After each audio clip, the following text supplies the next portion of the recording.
Hi fellow rockers, and welcome back to Backstage Pass Rock News. Today, we're thrilled to have the legendary Klaus Meine, frontman of the iconic rock group The Scorpions, joining us for a chat. You might know him for his soaring vocals on hits like Rock You Like a Hurricane and Send Me an Angel, but today, we're diving deep into one of their most powerful anthems, Wind of Change, and that famous whistle. It was after all these years of success in the Western world throughout the 80s, when we came to Soviet Union around 88, we played shows in Leningrad, and 1 year later at the Moscow Peace Festival. It's like we could feel the changes, and the Russian kids came to us saying, hey, here's a young generation and new generation, and the time of the Cold War will be over soon. And it was so amazing to see that the Soviet Union in the late 80s, it was a different place like than today. And to play there like what later turned out to be like a Russian Woodstock, with all those bands from the US and England and Russia. And it was such a very, very touching moment, to play 2 nights in Lenin Stadium in August 89. And a few months later, the Berlin Wall came down. So the change was in the air, and we were just right in the middle of all of it. Absolutely. And in the special box set, there's a very special version. It was the demo version that you did. It was very stripped back and very powerful. And it contains the now iconic, and there's no other word to put it, the whistle that you did. Now, that was very unusual, wasn't it, for hard rock bands, metal bands at the time, whistling in the song. Where did that come from? Absolutely. It was just, if I would be a guitar player, probably I would have come up with some cool riff or some, something on my guitar. But I was just playing around with my little piano with like a DX7.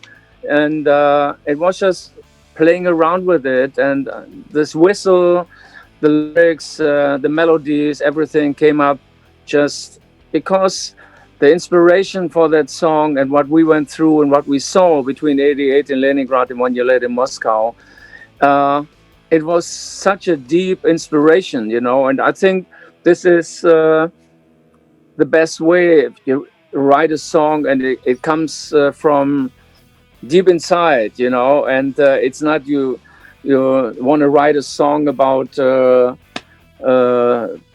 the Berlin Wall or anything, and you walk for hours and hours, days and days to find the right hook line. So this song, it came to me, and the whistle, I thought it's cool because I was thinking about songs like Jealous Guy, John Lennon, or Guns N' Roses, there were bands, they used like the whistle like a throwaway kind of thing, and with this song, I followed the Moskva down to Gorky Park. It had this kind of vibe, It just a very personal kind of thing and just a throwaway kind of feel, Something like that, Not too much thinking about.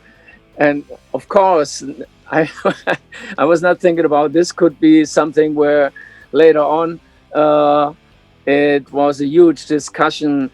Is this cool or is it not, And when the record company in America wanted to release that song as a single, the guy called me, the A&R guy called me and said, Klaus, this will be the next single in the US, but we have to take the whistle out, No way. And I said, no way.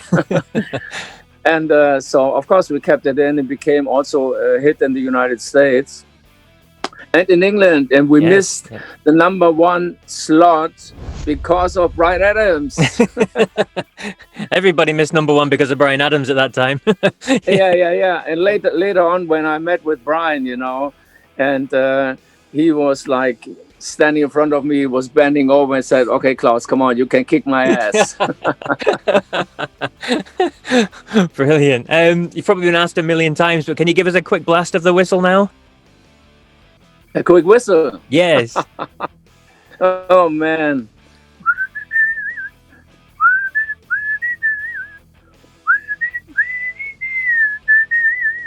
It's no big deal. Oh, it's phenomenal. It's no big deal. And I never thought this would be something where, you know, uh, it's such a big thing, you know. I mean, of course, later on I realized with all the hooks inside that song, this song was a hook line in its own, you know, and it was a very strong. Uh, you would recognize that song immediately, you know, when the song started.